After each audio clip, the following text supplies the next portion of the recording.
اور جب میں بیمار ہوتا ہوں تو وہی مجھے شفا دیتا ہے۔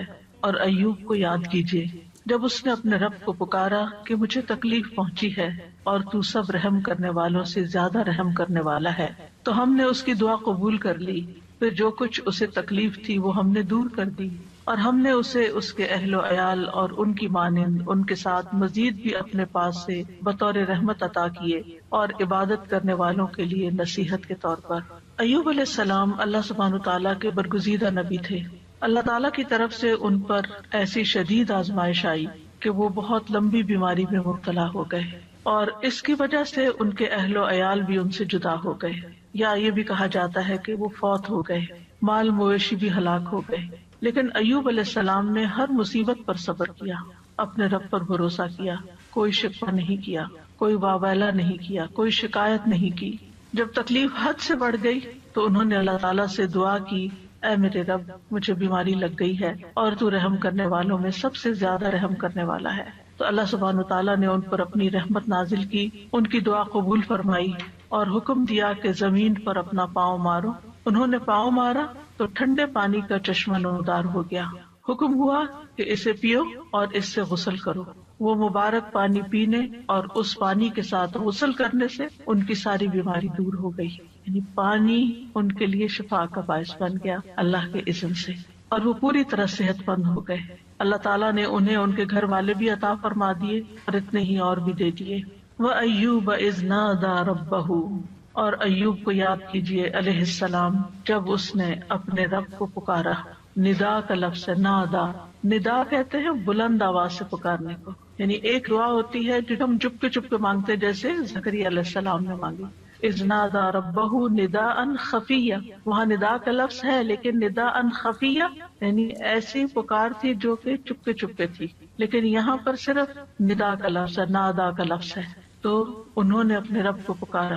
دونوں طرح پکارنا چاہیے، دل ہی دل میں، چپکے اور بلند آواز سے بھی۔ رب ہر طرح سنتا ہے۔ کیا پکار کے کہا؟ انی مسنی الضر، یا رب مجھے تکلیف پہنچی ہے۔ در سے مراد انسان کی جسمانی بدحالی ہے، بیماری، لاغری، بڑھاپا، یہ سب چیزیں در میں آتی ہیں۔ وانت ارحم الراحمین، اور آپ سب رحم کرنے والوں میں سب سے بڑھ کر رحم کرنے والے ہیں۔ کتنا خوبصورت انداز ہے پکارنے کا، دعا کرنے کا، مختصر الفاظ ہے، کوئی لمبی چوڑی باتیں نہیں ہیں، چند لفظ ہیں لیکن بڑے ہی جامع لفظ، اور کسی چیز کا مطالبہ بھی نہیں کیا، صرف رحم کی درخواست کی، یعنی اللہ تعالیٰ کی رحم کا ایک طرح سے واسطہ دیا۔ وانت ارحم الراحمین، تو کیا ہوا نتیجہ؟ فاستجبنا لہ، ہم نے اس کی دعا قبول کر لی، اس کی گریہ ازاری قبول کر لی۔ وکشفنا بہ من ضر، اور جس تکلیف میں ہم نے اسے مبتلا کیا تھا اس سے عافیت عطا کر دی۔ وآتیناہ اہلہ ومثلہم معہم، اور جس طرح انہیں پہلے اللہ تعالیٰ نے اہل و عیال اور مال و دولت اور صحت اور عافیت عطا کی تھی، وہ سب چیزیں اللہ تعالیٰ نے لوٹا دی، بلکہ اور بھی زیادہ عطا کی، اور دنیا کی نعمتوں کے ساتھ اس صبر پر آخرت کے بڑے اجر و ثواب کا بھی وعدہ کیا۔ اللہ تعالیٰ نے ایک دوسرے مقام پر ایوب علیہ السلام کے صبر کی تعریف کی ہے، انا وجدناہ صابرا نعم العبد انہ اواب، بے شک ہم نے اسے صابر پایا۔ اللہ نے گواہی دے دی کہ وہ صبر کرنے والے تھے۔ ہم صبر بھی کرتے تو بعض اوقات ایسی تکلیف میں ہوتے ہیں کہ سوچتے ہیں پتہ نہیں یہ بھی صبر ہے یا نہیں، یعنی ہمارا صبر بھی صبر ہے یا نہیں، اس میں بھی ڈاؤٹ ہو جاتا ہے۔ تو اللہ سبحانہ تعالیٰ نے ان کے صبر کو مان لیا کہ صابر ہیں۔ نعم العبد، کتنا اچھا بندہ۔ تو اس سے پتہ چلتا ہے کہ صبر کرنے والا، غم سے گزرنے والا جب صبر کرتا ہے تو اللہ تعالیٰ کا محبوب بن جاتا ہے، اور ساتھ ہی یقیناً وہ بہت رجوع کرنے والا تھا۔ یعنی اس کا یہ مطلب نہیں کہ پہلی دفعہ وہ دعا کر رہے تھے یا پہلی دفعہ وہ رب کی طرف انہوں نے رغبت کی تھی اتنے سال کی بیماری گزار کر، اور پہلے انہوں نے کبھی نہیں پکارا تھا۔ انہ اواب، وہ بہت زیادہ رجوع کرنے والے تھے رب کی طرف، بہت زیادہ اپنے رب کو پکارنے والے تھے۔ پھر فرمایا رحمتا من عندنا، انہوں نے ارحم الراحمین کہا تو یہاں پر اللہ تعالیٰ نے ان کو اپنی رحمت سے نوازا، رحمتا من عندنا، اپنے پاس سے رحمت عطا کی۔ اور یہ رحمت کیا تھی؟ اول شدید بیماری اور تکلیف اور آزمائش کے ساتھ ان پر رحم کیا، پھر انہیں صبر کی توفیق دے کر ان پر رحم کیا، پھر دعا قبول کر کے ان پر رحم کیا، پھر دعا قبول کرنے کے بعد صحت کے ساتھ اور مال و دولت وغیرہ لوٹایا اس کے ساتھ۔ تو یہ سب کچھ اللہ تعالیٰ کی عظیم رحمت تھی۔ رحمتا من عندنا. اور پھر آپ دیکھیں کہ اس رحمت کا ایک ظاہری مینیفیسٹیشن کیا تھا. ابو ہریرہ رضی اللہ عنہ روایت کرتے ہیں کہ نبی صلی اللہ علیہ وسلم نے فرمایا ایک بار ایوب علیہ السلام برہنہ غسل فرما رہے تھے کہ سونے کی ٹڈیاں آپ پر گرنے لگیں، یعنی جیسے بارش ہوتی ہے. ایوب علیہ السلام انہیں اپنے کپڑے میں سمیٹنے لگے. ان کے رب نے انہیں پکارا کہ اے ایوب، کیا میں نے تمہیں اس چیز سے بے نیاز نہیں کر دیا جسے تم دیکھ رہے ہو؟ یعنی مجھے معلوم ہے کہ تمہارے دل میں اس کی کوئی لالچ نہیں، کوئی رغبت نہیں، تمہیں اس کی ضرورت نہیں، تمہارے پاس اللہ نے پہلے سے ہی بہت کچھ عطا کر دیا ہے، تو تم پھر کیوں یہ سمیٹ رہے ہو؟ ایوب علیہ السلام نے جواب دیا، ہاں تیری بزرگی کی قسم، لیکن تیری برکت سے میرے لیے بے نیازی کیسے ممکن ہے، یعنی اس سے میں بے نیاز نہیں ہو سکتا. تو بندہ مومن جو ہے وہ اللہ سبحانہ تعالیٰ سے دعا بھی کرتا ہے اور استغنا بھی برتتا ہے، دل میں لالچ بھی نہیں رکھتا، لیکن اگر اللہ تعالیٰ کی طرف سے بن مانگے اس تک کوئی نعمت پہنچتی ہے تو اس کو اللہ کی رحمت سمجھتا ہے، برکت سمجھتا ہے، اور اس سے تکبر کرتے ہوئے بے نیازی نہیں برتتا یا ایسا زہد اور ایسا تکشف ظاہر نہیں کرتا کہ لے جاؤ اس کو، اٹھا لو اس کو، مجھے نہیں چاہیے، مجھے کیا کرنا ہے، میرے پاس آلریڈی بہت کچھ ہے، ایسا رویہ اختیار نہیں کرتا. یہ بھی شکر گزاری کا ہی ایک انداز ہوتا ہے. اور ان کے دل میں یعنی ایک طرح سے یہ شکر گزاری تھی کہ یہ اللہ کی طرف سے آ رہا ہے، کیونکہ ظاہر ہے کوئی انسان تو نظر نہیں آ رہا تھا جو ان پہ سونا برسا رہا، اللہ سبحانہ تعالیٰ کی طرف سے ہی آ رہا تھا، اور ان کے وہم و گمان میں بھی نہیں تھا. اور جو چیز کسی لالچ اور کسی حرص کے بغیر انسان کے پاس آتی ہے تو اسے اللہ سبحانہ تعالیٰ کی ایک نعمت سمجھ کر شکر گزار ہونا چاہیے بندے کو. وَذِكْرَىٰ لِلْعَابِدِينَ، اور عبادت گزاروں کے لیے ایک نصیحت ہے اس واقعے میں.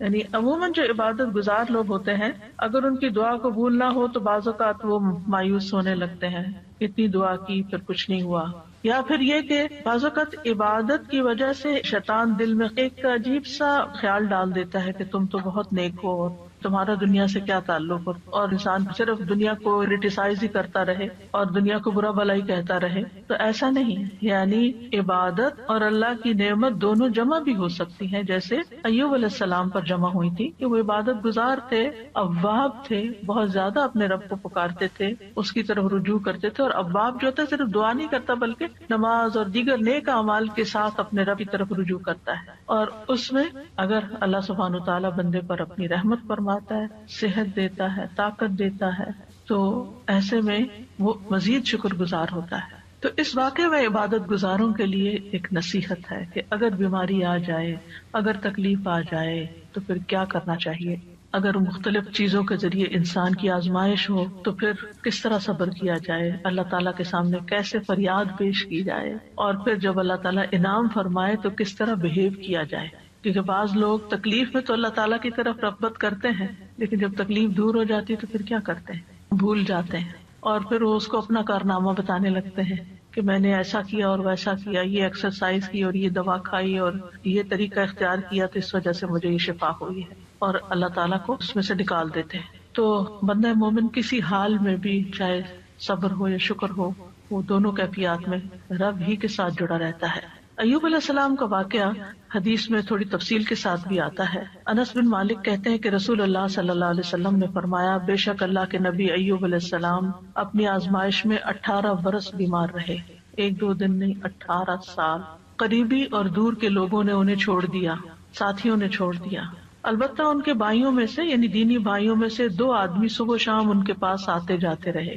تو ایک دن ایک اپنے دوسرے ساتھی کو کہنے لگا، کیا تو جانتا ہے اللہ کی قسم ایوب نے کوئی ایسا گناہ کیا ہے جو جہان والوں میں سے کسی نے نہیں کیا؟ اس پر اس کے ساتھی نے کہا، وہ کون سا؟ اس نے کہا، دیکھو 18 سال ہو چکے ہیں، اللہ نے اس پر رحم نہیں کیا کہ اس کی آزمائش اس سے ہٹا دے. کیونکہ بعض اوقات عبادت گزاروں کی جب آزمائش لمبی ہو جاتی ہے تو لوگ باتیں بنانا شروع کر دیتے کہ یہ تو بہت دین والے ہیں اور یہ تو قرآن والے ہیں اور یہ تو بہت نمازی ہیں اور حج عمرے کرتے ہیں، اور پھر دیکھو ان کے ساتھ کیا ہو رہا ہے. تو ان کے اوپر بھی اسی طرح کی بات ہوئی. جب وہ شام کو ایوب علیہ السلام کے پاس آئے تو ایک نے بے صبری میں وہ بات ذکر کر دی کہ وہ کوئی یہ کہہ رہا تھا تمہارے بارے میں. تو ایوب علیہ السلام نے ان کا الزام سن کر کہا، جو کچھ تم کہہ رہے ہو اس طرح کی کوئی بات میرے علم میں تو نہیں ہے. اب ریاکشن دیکھے. ہاں اتنا ضرور ہے کہ اللہ تعالیٰ جانتا ہے کہ 2 آدمیوں کے پاس سے میرا گزر ہوتا تھا جو آپس میں جھگڑ رہے ہوتے تھے، وہ دونوں ہی اللہ کا نام لیتے تھے، پھر میں اپنے گھر واپس آتا اور ان دونوں کی طرف سے کفارہ ادا کرتا. اور اس بات کو ناپسند کرتا کہ وہ ناحق اللہ کا نام لے رہے ہیں. یعنی یہ مجھے اچھا نہیں لگتا تھا کہ وہ اللہ کا نام لے کے لڑ رہے ہیں، تو میں ان کی بخشش کے لیے صدقہ کر دیتا تھا کہ ان کی پکڑ نہ ہو اس پر. یعنی ایسے نیک انسان. بہرحال ایوب علیہ السلام کی آزمائش اور بیماری ایسی تھی کہ جب وہ قضاء حاجت کے لیے باہر جاتے اور فارغ ہو جاتے تو ان کی بیوی ان کو ہاتھ سے پکڑ کر سہارا دیتی تھی حتیٰ کہ وہ واپس اپنی جگہ پر پہنچ جاتے. یعنی اتنے کمزور اور لاغر ہو گئے تھے. ایک دن وہ لیٹ ہو گئے اور ان کی بیوی ان کے انتظار میں رہی اور اللہ نے ایوب کی طرف وحی کی، ارکز برجلک، یعنی باہر ہی گئے ہوئے تھے تو وہیں پر ارکز برجلک ھذا مغتسل بارد وشراب، اپنا پاؤں مارو، یہ نہانے کا ٹھنڈا اور پینے کا پانی ہے. ادھر ان کی بیوی سمجھ رہی تھی کہ وہ دیر کر رہے ہیں، یعنی اپنی حاجت سے فارغ ہونے دیر ہو رہی ہے اور وہ ذرا ہٹ کے کھڑی ہوں گی اور انتظار کر رہی تھی. جب وہ واپس پلٹے تو اللہ نے ان کی تمام بیماریاں دور کر دی اور وہ بہت حسین لگ رہے تھے. جب ان کی بیوی نے ان کو دیکھا تو پہچان نہ سکی. پوچھا اللہ تمہیں برکت دے، کیا تم نے اللہ کے نبی جو بیمار ہیں انہیں دیکھا؟ اللہ کی قسم جب وہ صحت مند تھے تو تم سے سب سے زیادہ مشابہت رکھتے تھے. تو انہوں نے کہا میں وہی ایوب ہوں. یعنی اتنی دیر میں ہی تکلیف دور ہو گئی. اور کس سے؟ پانی سے. ایوب علیہ السلام کے 2 کھلیان تھے، ایک گندم کا تھا اور ایک جو کا. اللہ نے اس پر 2 بادل بھیجے. ایک بادل گندم والے کھلیان پر آ کر سونا برسانے لگا حتیٰ کہ وہ سونا بہنے لگا، اور دوسرا جو کے کھلیان پہ آ کے چاندی برسانے لگا یہاں تک کہ چاندی بہنے لگی. اس طرح اللہ نے ان کو مال بھی دیا اور دولت کثیر بھی دی، یعنی ان کی نعمتیں پہلے سے بھی زیادہ ہوگی. اگرچہ 18 سال کی آزمائش تھی. اس دوران وہ اللہ کے نبی بھی رہے. یعنی اللہ تعالیٰ نے اس بیماری کے باوجود ان سے ان کی ذمہ داری نہیں لی بلکہ اس کو ادا کرتے رہے. اور ایک وفادار بیوی تھی اور 2 دینی ساتھی تھے جو آتے جاتے تھے، باقی سب چھوڑ گئے تھے. چونکہ اس کے آخر میں آیا ہے کہ ذکر للعابدین، اس کہانی میں، اس واقعے میں عبادت گزاروں کے لیے، نیک لوگوں کے لیے ایک بڑی نصیحت ہے کہ اگر تکلیف آئے اور آزمائش آئے تو پھر کرتے کیا ہے. اس سے یہ بھی پتہ چلتا ہے کہ آزمائش نبی اور غیر نبی دونوں پر آ سکتی، کیونکہ ہمارے ذہن میں یہ خیال ہوتا ہے کہ جو نیک لوگ ہیں ان پر آزمائش نہیں آ سکتی. نہیں، سب پر آ سکتی. انبیاء بھی آزمائے جاتے ہیں، بلکہ انبیاء کی آزمائش زیادہ ہوتی ہے، اور پھر جو ان سے قریب تر ہوتے ہیں، یعنی جتنے جتنے نیک ہوتے ہیں اس کے مطابق. اور پھر یہ ہے کہ جب تکلیف آئے تو واویلا کرنے کی بجائے انسان کو صبر سے کام لینا چاہیے. اور پھر یہ کہ اللہ تعالیٰ دعا قبول کرتا ہے جب انسان اللہ کے خوبصورت ناموں یا صفات کے ساتھ گریہ وزاری کرتا ہے. اس سے مصیبت دور ہوتی ہے، اور مصیبت آنے پر اس کے گزر جانے کا انتظار کرنا چاہیے، اور انسان کو حوصلے میں رہنا چاہیے کہ آج تک جتنی تکلیفیں آئی سب چلی گئی، یہ بھی ایک وقت آئے گا تو چلی جائے گی. کوئی بھی مصیبت ہمیشہ کے لیے نہیں باقی رہے. اور یہ بھی یاد رہے کہ جو شخص تکلیف پر صبر کرتا ہے اللہ تعالیٰ اس کو دنیا میں بھی انعام سے نوازتا ہے، اور آخرت کا اجر تو اس کے لیے لکھا ہی جاتا ہے. اور ہمیشہ انسان اپنے آپ کو اس تکلیف کے وقت یاد دہانی کراتا رہے کہ فَإِنَّ مَعَ الْعُسْرِ يُسْرًا، إِنَّ مَعَ الْعُسْرِ يُسْرًا، بے شک ہر مشکل کے ساتھ ایک آسانی ہے، بے شک اسی مشکل کے ساتھ ایک اور آسانی ہے. رسول اللہ صلی اللہ علیہ وسلم نے فرمایا مدد صبر کے ساتھ ہے اور کشادگی تنگی کے ساتھ ہے، اور بے شک ہر مشکل کے ساتھ ایک آسانی ہے، بے شک اسی مشکل کے ساتھ ایک اور آسانی. بس انسان کی نگاہیں ہوں جو اس آسانی کو ڈھونڈنے والی ہوں. صرف انسان تکلیف پر نظر نہ رکھے بلکہ اس کے ساتھ انسان کو جو مزید چیزیں غور و فکر کرنے، سوچنے اور سمجھنے اور اپنے عمل میں تبدیلی لانے کا ایک موقع ملا ہے، اللہ کی طرف سے توفیق ملی ہے، اس کو بھی انسان ضرور ذہن میں رکھے. دوسری آیت جو ہے وہ ہے وَإِذَا مَرِضْتُ فَهُوَ يَشْفِينِ، اور جب میں بیمار ہوتا ہوں تو وہی مجھے شفا دیتا ہے. یعنی بیماری میں انسان کو اس چیز کا یقین رکھنا چاہیے کہ شفا صرف اللہ کے ہاتھ میں، اور وہ شفا دے تو پانی کے ساتھ بھی دے دیتا ہے.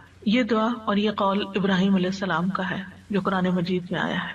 سورۃ الشعراء کی آیت نمبر 80 ہے کہ ابراہیم علیہ السلام نے اپنے والد اور اپنی قوم کے سامنے توحید کی دعوت پیش کی تھی اور اللہ تعالیٰ کا تعارف کروایا تھا انہی الفاظ میں کہ الذی خلقنی فہو یہدینی والذی هو یطعمنی ویسقینی واذا مرضت فہو یشفینی. اسی نے مجھے پیدا کیا ہے، وہی مجھے راہ دکھائے گا، وہی مجھے کھلاتا ہے، وہی مجھے پلاتا ہے، جب میں بیمار ہو جاتا ہوں تو وہی مجھے شفا دیتا ہے. یعنی شفا صرف اور صرف اللہ کے ہاتھ میں ہے، وہی شفا دیتا ہے. انسان کو اچھی طرح یقین ہونا چاہیے. اس لیے جب بیماری آئے، جب تکلیف آئے تو پہلا دھیان اللہ کی طرف جائے، پہلا خیال اللہ کی طرف جائے، ڈاکٹر کی طرف نہیں، دوا کی طرف نہیں، لوگوں کی طرف نہیں.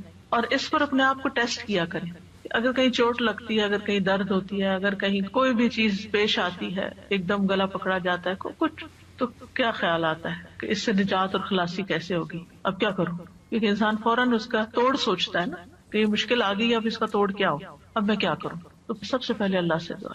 اللہ تعالیٰ کا نام بھی شافی، یہاں شافی کہہ کے پکار سکتے ہیں، اللہ شفا تیرے ہاتھ میں، یا رب تو مجھے شفا دے. جو اپنی زبان میں، عربی میں، اردو میں، انگلش میں، جس میں بھی پہلے اللہ کو پکارے، اللہ تو اس کی صحت کے اسباب پیدا کرتے، تو یہ آسانی پیدا کر دے.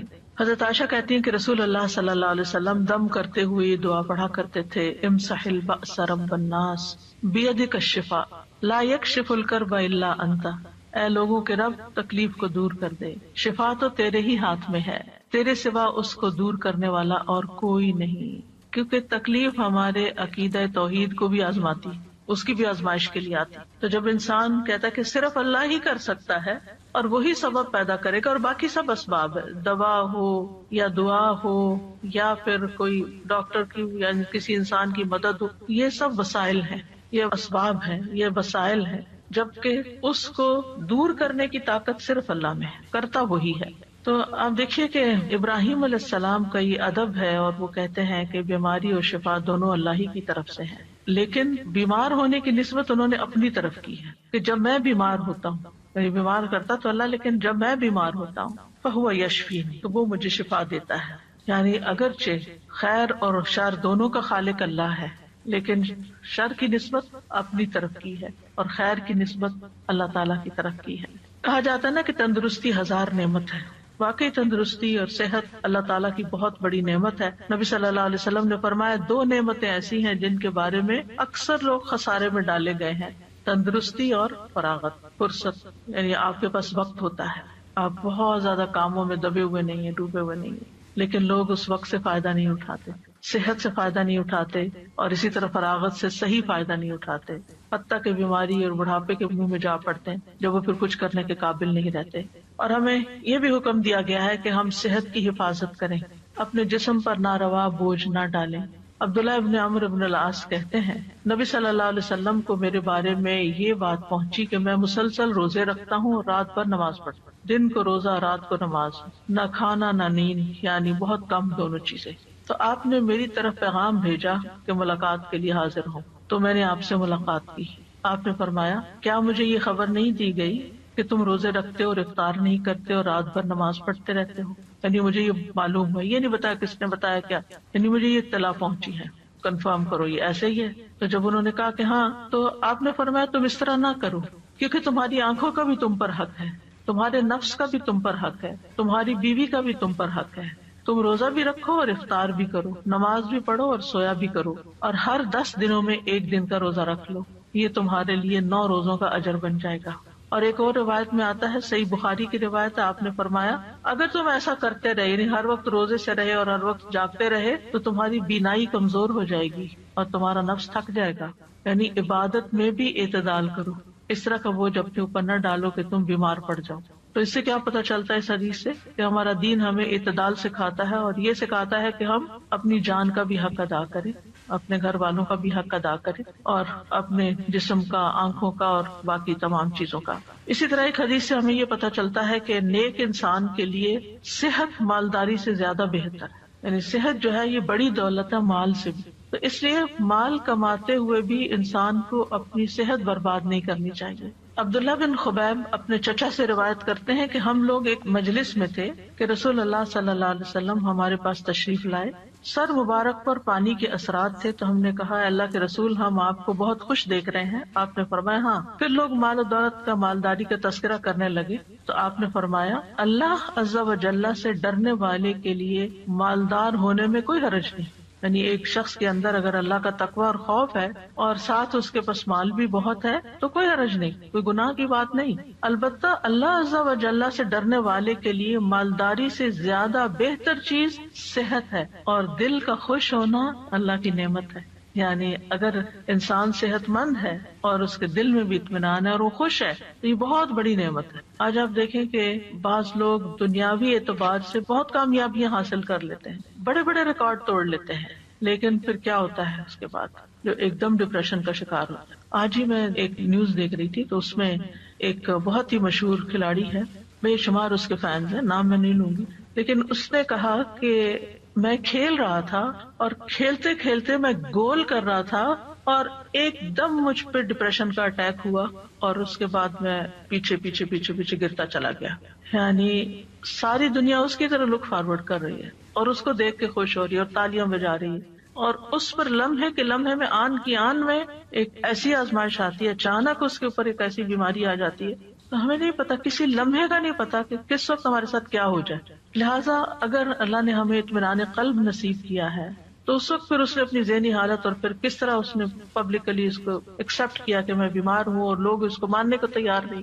یعنی لوگ کیا چاہتے ہیں، ہمارے ہیروز جو ہیں وہ تو سپر سے سپر مین ہی نظر آئے، وہ کبھی اظہار ہی نہ کریں کہ ان کو کوئی تکلیف ہے یا ان کو کوئی پریشانی. لیکن انسان تو کہیں بھی پہنچ جائے وہ انسان ہے اور کمزور ہے، اور اللہ تعالیٰ دکھاتا ہے کہ کوئی بھی انسان خدا نہیں ہے. لیکن ہوتا ہی ہے کہ ہم کچھ انسانوں کو خدا کا درجہ دے دیتے ہیں اور ان سے ایسی توقعات وابستہ کر لیتے ہیں کہ نہ یہ کبھی بیمار ہوں گے اور نہ ہی کبھی ان کو کوئی تکلیف آئے گی اور نہ ہی ان پر کوئی آزمائش آئے گی. تو ایسا نہیں سوچنا چاہیے. انسان انسان ہے اور انسان کمزور ہے، اور انسان دنیا میں مال و دولت کے یا شہرت کے کسی بھی مقام پہ پہنچ جائے اس کے ساتھ کسی وقت بھی کچھ ہو سکتا ہے. تکلیف نعمت میں بھی بدل سکتی ہے اور نعمت تکلیف میں بھی بدل سکتی ہے. اس لیے انسان کو اللہ تعالیٰ کی طرف رجوع کرتے رہنا چاہیے اور عافیت کی دعا مانگتے رہنا چاہیے. لیکن ہمیں جو اس حدیث سے پتہ چلتا ہے وہ یہ کہ مالداری سے زیادہ بہتر چیز صحت ہے. بعض اوقات آپ نے دیکھا ہوگا کہ کوئی غریب سے غریب شخص ہے لیکن انتہائی ایکٹیو، صحت مند، بھاگ دوڑ کرنے والا، کام کرنے والا، جسے عموماً بیک ہوم میڈز وغیرہ ہوتی ہیں تو وہ کتنی ایکٹیو ہوتی ہیں، لیکن ان کو اپنی اس نعمت کی قدر ہی نہیں ہوتی کہ اللہ نے ہمارے ہاتھ پاؤں چلتے رکھے ہیں اور ہم کام کر سکتے ہیں اور ہمیں کسی کے اس لحاظ سے محتاجی نہیں ہے. ہم دوسروں کی خدمت کر رہے ہیں، ہم ان سے بہتر ہیں کہ ان کو ہماری ضرورت ہے جبکہ ہمیں ان کی اس طرح ضرورت نہیں ہے. لیکن وہ اس نعمت کی قدر کرنے کے بجائے اس غم میں رہتے ہیں کہ ان کے پاس بڑا گھر ہے، یہ گاڑی ہے اور ہمارے پاس نہیں ہے تو ہم محروم ہیں. حالانکہ اس حدیث کی روح سے زیادہ محروم وہ ہے جس کے پاس صحت نہیں ہے. نبی صلی اللہ علیہ وسلم نے فرمایا، جس شخص نے اس حالت میں صبح کی کہ اسے اپنے بارے میں امن ہو، کوئی خوف نہیں، وہ بدن کے لحاظ سے تندرست ہو اور اس کے پاس اس دن کے لیے روزی موجود ہو، صرف اس ون سنگل ڈے کے لیے کھانے پینے کا سامان ہے، گویا ساری دنیا اس کے لیے جمع کر دی گئی. اگر انسان ان نعمتوں پہ سوچے اور شکر ادا کرے. رسول اللہ صلی اللہ علیہ وسلم نے فرمایا، اللہ سے عافیت کا سوال کیا کرو کیونکہ کسی انسان کو عافیت سے بڑھ کر کوئی چیز نہیں دی گئی. معاذ بن رفاع اپنے والد سے روایت کرتے ہیں کہ ابو بکر صدیق رضی اللہ تعالی عنہ ممبر پر کھڑے ہوئے پھر رو دیے. فرمایا، گزشتہ سال رسول اللہ صلی اللہ علیہ وسلم ممبر پر کھڑے ہوئے، یہ کہہ کر ابو بکر پھر رو پڑے اور فرمایا، اللہ سے معافی اور عافیت کا سوال کرو کیونکہ یقین کے بعد عافیت سے بڑھ کر کوئی نعمت کسی کو نہیں دی گئی. اسی طرح نبی صلی اللہ علیہ وسلم نے ایک شخص کو نصیحت کرتے ہوئے فرمایا کہ 5 چیزوں کو 5 چیزوں سے قبل غنیمت سمجھو: جوانی کو بڑھاپے سے پہلے، صحت کو بیماری سے پہلے، مالداری کو فقیری سے پہلے، فراغت کو اپنی مصروفیت سے پہلے، زندگی کو موت سے پہلے. اسی طرح آپ نے ایک موقع پر ابن عمر سے فرمایا، جب تم صبح کرو تو اپنے دل میں شام ہونے کا نہ سوچو، شام کا انتظار نہیں کرو. شام ہو تو صبح ہونے کا نہ سوچو، یعنی جو وقت ہے اس میں جیو، اس کی قدر کرو، اس وقت سے فائدہ اٹھاؤ، اس میں اچھا اچھا کام کر لو. یہ نہ سوچو اچھا صبح ہوگی تو پھر کر لیں گے، اگر اس وقت ہے تو پھر اس وقت وہ کام کر لو، کیونکہ عبداللہ تم نہیں جانتے کل تمہارا نام کیا ہوگا، یعنی مردوں میں ہوگے یا زندوں میں ہوگے. اور یہ بہت بڑی نصیحت ہے. آج کے لوگ بہت سے تجربے کرنے کے بعد اس نتیجے پہ پہنچے ہیں اور اب یہ بات بہت ان ہو گئی ہے کہ لیو ان مومنٹ، ناؤ کی اہمیت، اور اس پہ کتابیں باقاعدہ لکھی گئی ہیں کہ اس مومنٹ میں جیو جس میں جی رہے ہو اور اس کو انجوائے کرو. لیکن بہت سے لوگ جو وقت اس وقت ہے اس کی قدر نہیں کرتے، یا ماضی کے بارے میں سوچتے رہتے ہیں کہ یہ کیوں ہو گیا وہ کیوں، یا مستقبل ہائی کیا ہوگا، کس نے جانا. بعض لوگ پریشان رہتے ہیں ہمارے بڑھاپے کا کیا ہوگا. ہمیں کیا پتا کہ ہم بڑھاپے تک زندہ بھی ہیں یا نہیں ہیں. تو جو اللہ نے دیا ہے اس سے خوب فائدہ اٹھا لینا چاہیے، اس کا شکر ادا کرنا چاہیے. پھر اسی طرح یہ ہے کہ انسان کو نہ صرف یہ کہ اپنی صحت بلکہ اپنے ماحول کی صحت کا بھی خیال رکھنا چاہیے اور اس کے لیے بھی دعا کرنی چاہیے. جیسے نبی صلی اللہ علیہ وسلم نے مدینہ والوں کے لیے دعا کی تھی، اے اللہ ہمارے دلوں میں مدینہ کی محبت اسی طرح پیدا کر دے جس طرح مکہ کی محبت، بلکہ اس سے بھی زیادہ. اے اللہ ہمارے سا اور مد میں برکت عطا فرما اور مدینہ کی آب و ہوا ہمارے لیے صحت افزا کر دے، یہاں کے بخار کو جوفا میں بھیج دے، یعنی کہیں اور چلا جائے، مدینہ کو ایک پرامن جگہ بنا دے۔ تو انسان کو اپنے بدن میں بھی عافیت کی دعا کرنی چاہیے، اپنے گھر میں بھی، اپنے شہر میں، اپنے ملک میں، کہ جہاں ہم رہتے ہیں امن امان کے ساتھ رہ سکیں، کیونکہ انسان امن کے ساتھ ہی بہت پروڈکٹیو ہو سکتا ہے۔ جب انسان کے اوپر ایک خوف سوار ہوتا ہے، اس کے حالات پریشانی کا شکار ہوتے ہیں، تو اس کو یہ نہیں سمجھ آتی کہ مجھے کیا کرنا چاہیے، یعنی بعضوں کا دل جمتا ہی نہیں پھر کسی کام کو کرنے کے لیے۔ پھر اس بات کو یاد رکھنا چاہیے کہ بیماری کا آنا اللہ کی طرف سے ایک امتحان ہوتا ہے، اللہ تعالیٰ کسی وقت کسی کو بھی آزما سکتا ہے۔ وَلَنَبْلُوَنَّكُمْ بِشَيْءٍ مِّنَ الْخَوْفِ وَالْجُوعِ وَنَقْصٍ مِّنَ الْأَمْوَالِ وَالْأَنفُسِ وَالثَّمَرَاتِ وَبَشِّرِ الصَّابِرِينَ۔ ہم ضرور تمہیں خوف، فاقے، نیز جان و مال اور پھلوں کے خسارے میں مبتلا کر کے تمہاری آزمائش کریں گے۔ تو اس میں جان جو ہے اس کی آزمائش میں صحت کی آزمائش بھی شامل ہے، یعنی جان جانے کے علاوہ دنیا میں رہتے ہوئے انسان بیمار رہے۔ پھر یاد رکھیے کہ تکلیف اور بیماری انبیاء کو بھی آ سکتی ہے، جیسے ہم نے ایوب علیہ السلام کے بارے میں پڑھا کہ 18 سال بیمار رہے، اور اسی طرح رسول اللہ صلی اللہ علیہ وسلم کو بھی کئی دفعہ بخار آیا۔ ابو سعید کہتے ہیں کہ وہ رسول اللہ صلی اللہ علیہ وسلم کے پاس آئے، آپ بخار میں مبتلا تھے، آپ پر چادر تھی، انہوں نے اپنا ہاتھ چادر پہ رکھا، کہا کہ اللہ کے رسول آپ کا بخار بہت سخت ہے۔ آپ نے فرمایا بے شک ہمارا حال اسی طرح ہوتا ہے، ہم پر آزمائش سخت ہوتی ہے اور ہمیں اجر بھی دگنا دیا جاتا ہے۔ یعنی ایک عام بندہ جس چیز سے آزمایا جاتا ہے، ایک دین والا اور پھر خاص طور پہ نبی، اس سے بڑی آزمائش میں مبتلا کیا جاتا ہے، کیونکہ جس کا درجہ جتنا بلند ہوتا ہے اس کی آزمائش بھی اتنی بڑی ہوتی ہے۔ انہوں نے پوچھا اللہ کے رسول صلی اللہ علیہ وسلم، لوگوں میں آزمائش کے لحاظ سے سخت کون ہوتا ہے؟ آپ نے فرمایا انبیاء۔ کہا پھر کون؟ فرمایا علماء۔ کہا پھر کون؟ فرمایا نیک لوگ۔ یعنی جیسے جیسے آپ کے درجے ہوں گے اسی حساب سے آزمائش ہوگی۔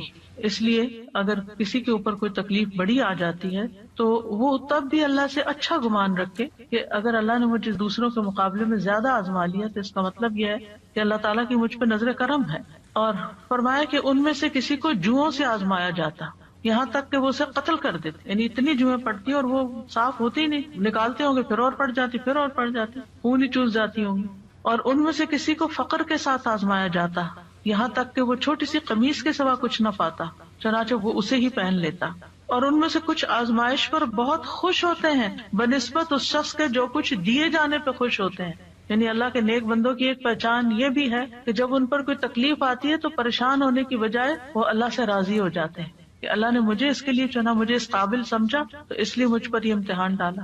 یعنی عافیت تو مانگنی چاہیے، لیکن مانگنے کے باوجود اگر اللہ تعالیٰ آزما لیتا ہے تو ناراضگی کی کوئی گنجائش نہیں۔ مثلاً ایک انسان نیک کام کر رہا ہوتا ہے لیکن ابھی اس کا وہ درجہ نہیں اونچا گیا، وہ گراف ابھی نیچے ہی ہے، کہ یکایک ایسی مصیبت آتی ہے کہ جس پہ صبر کی وجہ سے وہ اعلیٰ ترین درجے پہ پہنچ جاتا ہے، اور اگر وہ صبر نہیں کرتا تو پہلے سے بھی نیچے آ جاتا ہے۔ انبیاء کو دو آدمیوں کے برابر بخار ہوتا ہے۔ پھر آپ دیکھیے کہ مسلمان کو جب کوئی کانٹا بھی چبھتا ہے تو پھر اس کے ذریعے اللہ تعالیٰ اس کے گناہوں کو ایسے دور کرتا ہے جیسے سوکھے درخت سے پتے جھڑ کے اس کو صاف کر دیتے ہیں۔ مریض کے لیے خوشخبریاں بھی ہیں، اب اپنی کوئی نہ کوئی بیماری تکلیف یاد کر لی، کیونکہ آج کل تو ہر شخص کسی نہ کسی بیماری میں کہیں نہ کہیں مبتلا رہتا ہی ہے، اور وہ بہت بودر بھی کرتی ہے بعض اوقات کہ کب میری جان چھوٹے گی اس سے، اور یہ کیوں ہے، اور مجھے اتنی دوا کھانی پڑتی ہے، اور باقی لوگ بغیر دواؤں کے بھاگے دوڑے پھرتے ہیں۔ تو انسان بلا وجہ اپنے اوپر ایک شیطانی وسوسوں کی وجہ سے بوجھ محسوس کرنے لگتا ہے، لیکن یاد رکھیے کہ اللہ تعالیٰ جس کے ساتھ بھلائی کا ارادہ کرتا ہے اس کو مصیبت میں مبتلا کر دیتا ہے۔ یہ صحیح بخاری کی روایت ہے،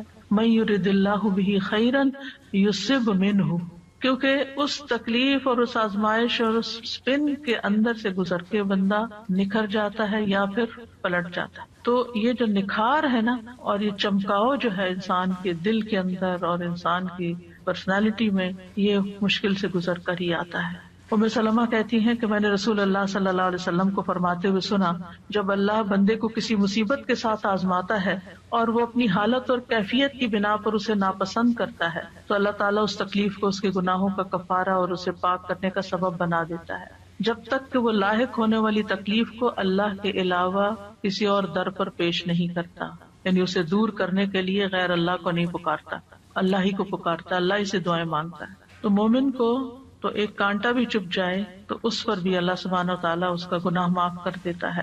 ابو سعید کہتے ہیں کہ آدمی نے رسول اللہ صلی اللہ علیہ وسلم سے پوچھا کہ ہمیں جو بیماریاں لگتی ہیں یہ بتائیے کہ ان پر ہمارے لیے کیا ہے؟ آپ نے فرمایا یہ بیماریاں گناہوں کا کفارہ بن جاتی ہیں. ابی ابن کعب نے عرض کیا اگرچہ بیماری چھوٹی ہو، آپ نے فرمایا اگرچہ ایک کانٹا ہی چپ جائے یا اس سے بھی کم. بعض اوقات آپ نے دیکھا ہوگا کہ آپ گارڈننگ کر رہے ہوتے ہیں یا پھول توڑنے لگتے ہیں، کوئی سبزی توڑنے لگتے ہیں، تو آپ کے ہاتھ میں چھوٹا سا نظر نہ آنے والا چھوٹا سا کانٹا چپ جاتا ہے. اب وہ نظر بھی نہیں آتا، لیکن اس کی چبھن اور اس کی بودریشن اور اس کی تکلیف ایسی ہوتی ہے کہ انسان کسی پل اس کو بھولتا نہیں، یعنی اسے بے چین رکھتا ہے. وہ اس پر بھی اجر ہے، لیکن اس وقت اجر بھول جاتا ہے، بس تکلیف ہی یاد رہتی، اور اس کے بدلے اللہ تعالیٰ انسان کے درجات بلند کر دیتا ہے. سادہ جی مجھے خیال آیا کہ اجر کے لیے شاید ہم اتنے حریص نہیں ہیں، ہم اس کو اتنا اس طرح مٹیریلائز کر کے نہیں دیکھتے. جیسے کانٹے چبھنے اور اس کی بات کی نا آپ نے، مجھے خیال آیا کچھ لوگ اپنی مالی مجبوری کی وجہ سے جا کے بلڈ اپنا بیچتے ہیں، یعنی پنچ کرا کے بلڈ نکلواتے ہیں. کوئی ویکنس ہوتی ہوگی یا کوئی آرگن بیچ دیتے ہیں، کوئی اس طرح کا چیز ہوتی ہے، تو وہ ان کے سامنے وہ مالی فائدہ ہوتا ہے جس وہ ان کو زیادہ چاہیے ہوتا ہے، تو وہ اپنے جسم کا ایک حصہ یا جسم کا خون بیچ دیتے ہیں. لیکن انسان کے اوپر اچانک سے کوئی آزمائش آ جاتی ہے تو اس وقت وہ چیز نظر نہیں آ رہی ہوتی نا کہ اس کے بدلے اجر ملنے والا کیا ہے. جیسے پڑھا بھی ہے، حدیث میں بھی ہے، یقین بھی ہے، لیکن شاید ہماری وہ لیول آف ہرس نہیں ہے کہ ہم پھر اس پہ اس وقت صبر کر جائیں.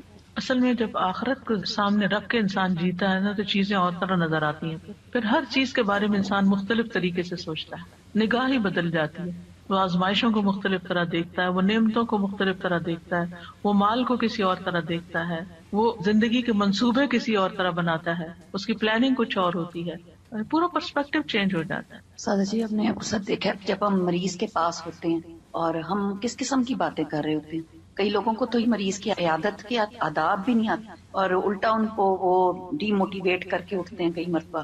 تو یہ اس قسم کی باتیں جو ہیں اگر ہم کہیں لکھ لیں اور کہیں لے جائیں. میں بلکہ کتاب نکال کے رکھی تھی کہ میں ساتھ لے کر آؤں گی، کیونکہ یہ جو میں آپ کو بتا رہی ہوں اس کا بہت سا مٹیریل اس کے اندر موجود ہے. یعنی یہ کتاب جو ہے اس میں اسی طرح ریسرچ کر کے یہ ساری احادیث اور پھر آیت دعائیں وغیرہ جمع کی گئی تھی کہ جب بھی کوئی بیمار ہو تو اس کو تحفہ دے دیا جائے، وہ بیٹھ کے پڑھتا رہے اور کم از کم اس کی پریشانی دور ہو. مجھے جب کسی کا پتہ چلتا ہے تو میں اس کو ریکمینڈ کرتی ہوں کہ یہ کم از کم پہلے 2-3 صفحے جو ہے نا وہ تو ضرور پڑھ لو، کیونکہ اس میں یہ خوشخبریاں اور یہ ساری چیزیں کہ بیماری کیوں آتی ہے اور کیا کرنا چاہیے. کیونکہ اگر انسان کو یہ بات سمجھ آ جائے نا کہ میں نے اس میں اب آ تو گئی آنے والی چیز، وہ تو نہیں ٹال سکتا، اب تو وہ اپنے وقت کے ساتھ ہی جائے گی، تو کم از کم ایک حوصلہ بلند ہو جاتا ہے، اس کا مرائل بلند ہو جاتا ہے، اس کی سوچ بدل جاتی ہے، وہ اتنا مزریبل نہیں ہوتا، وہ اتنا سیلف پٹی کا شکار نہیں ہوتا، صبر کرنا آ جاتا ہے جو کہ اس وقت کی ضرورت ہوتی ہے. پھر وزٹنگ دا سک، اس میں اگر آپ جا رہے ہیں تو آپ بیمار کے اوپر کیا پڑھ کے دم کریں. اس کے بڑے بڑے حرف بھی ہیں، ٹرانسلیٹریشن بھی ہے اور ٹرانسلیشن بھی ہے، اور خوبصورت پھول بھی ہے کہ جب کہیں رکھے ہوئے تو دیکھ دیکھ کے خوش ہوتے رہیں. تو اس سے حوصلہ ہوتا ہے، تسلی ہوتی ہے. یعنی بیماری کا تعلق بھی بہت زیادہ سوچ کے ساتھ ہوتا ہے. کسی بھی مشکل کے وقت اگر آپ کی سوچ پازیٹیو ہے نا تو آپ کے لیے وہ تکلیف ہلکی ہو جائے گی.